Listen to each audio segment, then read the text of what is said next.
बिस्मिल्लाहिर्रहमानिर्रहीम। थंबनेल देखकर गुस्सा मत कीजिएगा, थोड़ी सी बात सुन लें। अच्छा, मैं आज एहसान बट जो डॉन न्यूज़ के लिए लिखते हैं उनका आर्टिकल पढ़ रहा था।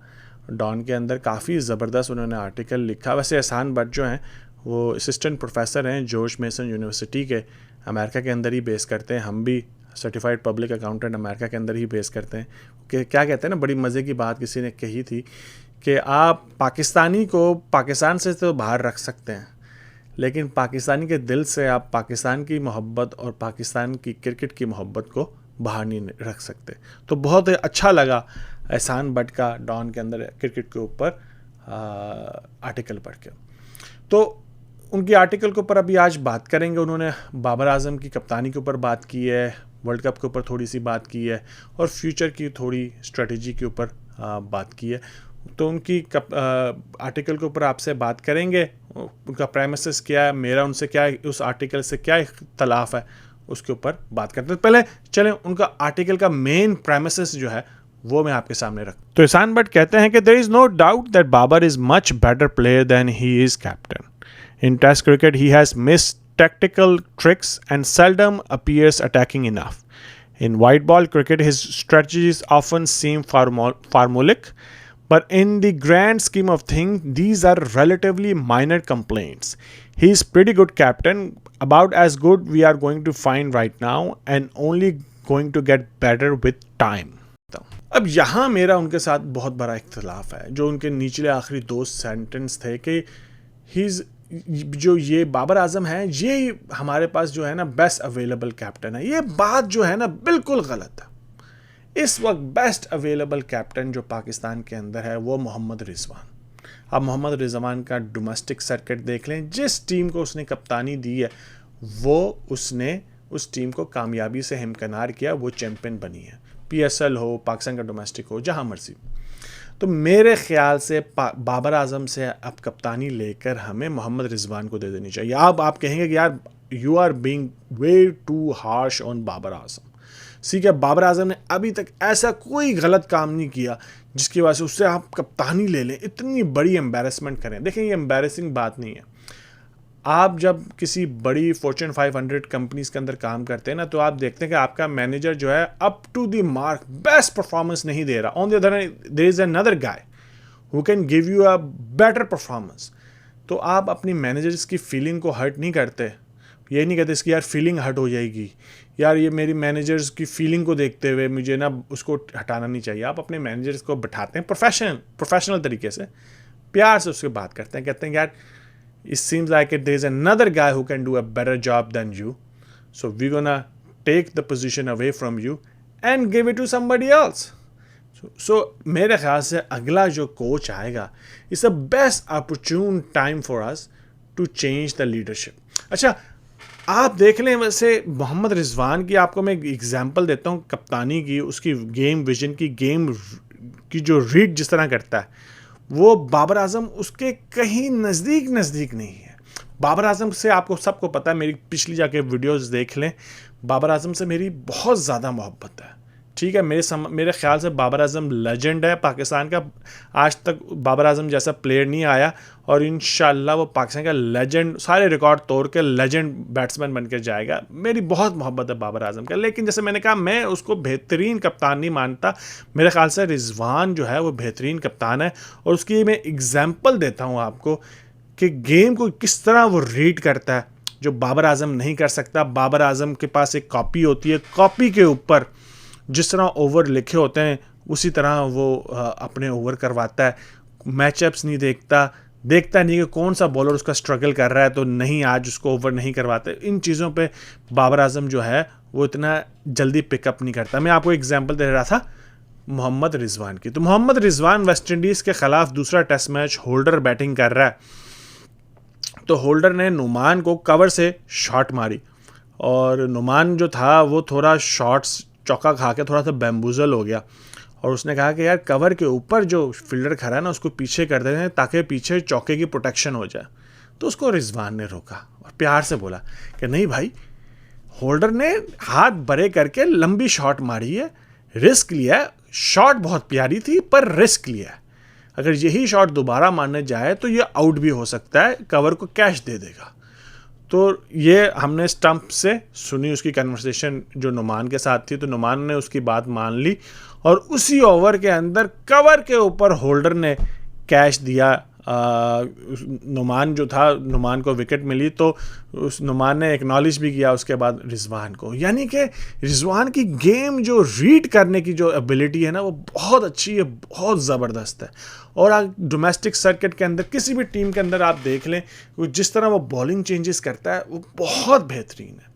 तो हमें बाबर आजम की फीलिंग का ख्याल नहीं रखना चाहिए, उसको प्यार मोहब्बत से तरीके से समझा कर आप पाकिस्तान के अंदर जो बेस्ट अवेलेबल कप्तान है ना, उसको बना देना चाहिए। उसको बाबर आजम का कप्तान उस वक्त बनाया गया जब हमारे पास दूसरी कोई ऑप्शन अवेलेबल नहीं थी।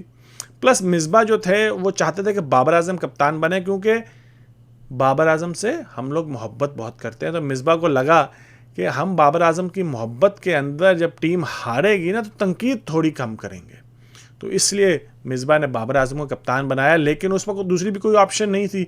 लेकिन अब हमारे पास एक बेहतर अवेलेबल ऑप्शन है, तो काइंडली मेरे ख्याल से इस चीज़ के ऊपर देखना चाहिए। हार्श डिसीजन है, सख्त डिसीजन है, पर यह पाकिस्तान के लिए बेहतर डिसीजन है। चलें थोड़ा आगे चलते हैं। अब वो अपने आगे आर्टिकल के अंदर कहते हैं कि बाबर आजम जो है ना, जॉब के ऊपर सीख लेंगे, उसी तरह सीखेंगे जिस तरह पॉन्टिंग और ग्रैम स्मिथ ने सीखा ऑस्ट्रेलिया और साउथ अफ्रीका के लिए रिस्पेक्टिवली। पर मेरे ख्याल से उन्होंने अपने इस आर्टिकल में इस बात को, इस एनालॉजी को माना भी कि ये एनालॉजी थोड़ी फ्लॉ है, क्योंकि ऑस्ट्रेलिया के पास जब पॉन्टिंग बने थे कप्तान, ऑस्ट्रेलिया के पास उस वक्त एक लेजेंड टीम थी। शेन वॉर्न थे उसके अंदर, मिगरा थे, एडम गिलक्रिस्ट थे, हेडन थे, जस्टिन लैंगर थे। वो टीम तो लेजेंड टीम थी, कप्तान की इतनी ज़रूरत ही नहीं थी, वो टीम ने वैसे ही जीतना था। और बस कप्तान उनके साथ कप्तान बन के ऑस्ट्रेलिया के जो रिकी पॉन्टिंग थे एक बेहतरीन ज़बरदस्त कप्तान बन गए। दुनिया के सबसे ज़्यादा टेस्ट मैचेस जीते हैं ग्रैम स्मिथ के बाद मेरे ख्याल से। तो ग्रैम स्मिथ दूसरे जो कप्तान की उन्होंने बात की, वो भी जो थे उनके पास भी बेहतरीन लेजेंड बैट्समैन थे, बॉलर थे, क्रिकेटर थे उनके। मैं शॉन पॉलक भी उनके नीचे खेल चुके हैं, बाउचर भी, कैलस भी, यानी कि उनके पास भी बड़े नाम थे जिनको उन्होंने मैनेज किया और उनसे सीखा, और वो भी एक अच्छे कप्तान बन गए। लेकिन बाबर आजम के पास ये लग्जरी नहीं है। बाबर आजम ने लीड करना है, राह दिखानी है, और राह दिखाने वाली जो एबिलिटी है ना, मुझे बाबर आजम की ना थोड़ी सी कम लग रही है। सीख रहे हैं, लेकिन पाकिस्तान के कप्तान की पोजीशन जो है ना, सीखने वाली पोजीशन नहीं है। जब हमारे पास एक अच्छी ऑप्शन अवेलेबल है तो हमें उसको ट्राई करना चाहिए। चलें आगे चलते हैं। आगे बात कर रहे थे, उन्होंने आगे बात की कि बाबर आजम पाकिस्तान क्यों टेस्ट मैच वर्ल्ड कप हारा। वो उनकी बड़ी मच वही बातें हैं जो मैंने अपनी वीडियो के अंदर कह चुका हूँ। पाकिस्तान वर्ल्ड कप क्यों हारा, आप अगर उसको देखना चाहते हैं तो मेरी वीडियो उसको भी काइंडली देख ली, अगर आर्टिकल भी पढ़िए और मेरी वीडियो को भी काइंडली देखिएगा। उसको वैसे इतनी ज़्यादा मोहब्बत नहीं मिली आपकी, लेकिन उसको भी देखिएगा कि पाकिस्तान वर्ल्ड कप क्यों हारा। वही प्रीटी मच उनकी भी वही रीज़न थी जो मेरी रीज़न थी कि हसन अली के कैच की वजह से नहीं हारा। बहुत सी और भी वजहें थी, जैसे पाकिस्तान ने 4 रन आउट मिस किए, और पाकिस्तान जो था शुरू में बैटिंग स्लो की, 10 से 15 रन, मेरे ख्याल से तो 20 से 25 रन पाकिस्तान जो था वो शॉर्ट था। चलें, जो मेन बात की उन्होंने एंड में कि उनके ख्याल से जो बाबर आजम है ना, उसकी स्ट्राइक रेट जो है T20 के अंदर वो बहुत कम है, और T20 के अंदर स्ट्राइक रेट मैटर करती है, स्पेशली इनिशियल 6 ओवर्स के अंदर। इस वजह से वो चाहते हैं कि बाबर आजम को ओपनिंग स्लॉट से डाउन करके, नीचे करके उनको 1 डाउन पोजीशन पर रखें और ओपन कराएं रिजवान से, फ़खर या हैदर अली से। यहाँ मेरा थोड़ा सा उनसे डिफरेंस है। यस, मैं भी चाहता हूँ कि बाबर आजम का स्लॉट नीचे आ जाए, पर इनिशियली मैं भी चाहता हूँ कि हम रिजवान का स्लॉट भी नीचे कर दें और रिजवान को 4थे नंबर पे करते हैं, और हम ओपन करवाएं हैदर अली से और फ़खर जमान से। और मैं आप मेरी बात सुन लें, मैं कहना क्यों चाहता हूँ। आप थोड़ा सा मुझे पता है इस बात पे गुस्सा हो जाएंगे, मेरी बात सुन लें कि मैं कहना क्यों चाहता हूँ।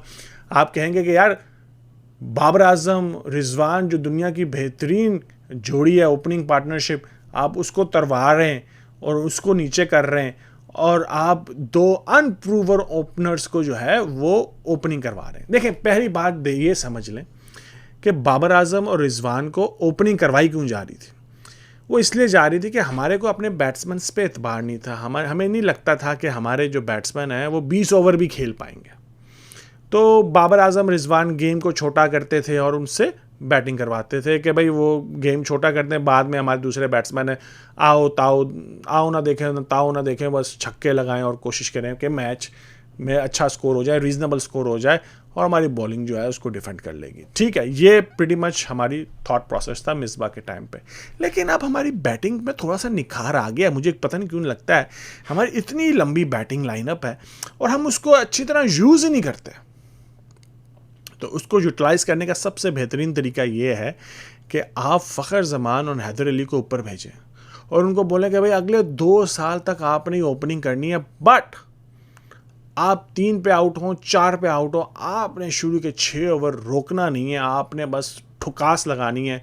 भले आपकी विकेट जाए कोई मसला नहीं है, आप ऊपर से जाएं और ठुकास लगाएं और कम से कम पावर प्ले के अंदर हमें 65 रन हमें बना कर दें, कम से कम।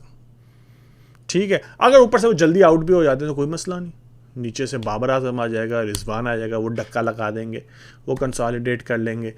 उसके नीचे इफ्तिखार को रखें, उसके नीचे आप शादाब है, उसके नीचे फिर इमाद वसीम या मोहम्मद नवाज़ की जोड़ी आ जाती है, उसके नीचे या फिर वसीम जूनियर आ जाते हैं या फ़हीम अशरफ आ जाएंगे, उसके नीचे हसन अली हैं, उसके नीचे हारिस रऊफ, वो भी बैटिंग अच्छी कर लेते हैं। आजकल तो शाहीन शाह अफरीदी भी अब मैंने सुना अच्छे खासे छक्के मार लेते हैं।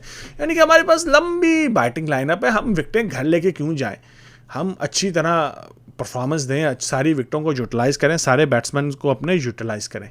तो इसलिए मैं उनसे इस बात से इत्तेफाक करता हूँ कि बाबर आजम 1 डाउन पर रिजवान को भी ओपनिंग स्लॉट से हटाएं, रिजवान को चौथे नंबर पर डालें और ओपन 2 एग्रेसिव बैट्समैन से कराएं। अच्छा, अब मेरी तो ये बात मैंने कह दी है, अब आप मुझे बताएं कि आप मेरी इस बातों से एग्री करते हैं कि नहीं कि बाबर आजम को कप्तानी से हटाएं और उसकी जगह मोहम्मद रिजवान को बनाएं। हसन अली को भी वैसे एक ऑप्शन है, लेकिन मैं मोहम्मद रिजवान को चाहूँगा। ठीक है, मोहम्मद रिजवान को बनाएं। और नंबर 2 कि हमारे ओपनर्स जो होने चाहिए वो थोड़े से एग्रेसिव होने चाहिए, जिसमें हैदर अली है और फ़खर ज़मान है, और बाबर आजम आए 1 डाउन और रिजवान आए 4th पोजीशन में। आप क्या मेरी बात से एग्री करते हैं या एहसन बट की बात से एग्री करते हैं, या आपका अपना कोई एनालिसिस है? आप अपनी बात मेरी वीडियो के कमेंट सेक्शन में शेयर करें। आपसे भी बात होती है, आपकी भी सुनते हैं। आज के लिए इतना ही, फिर मुलाकात होती है। अल्लाह हाफ़िज़।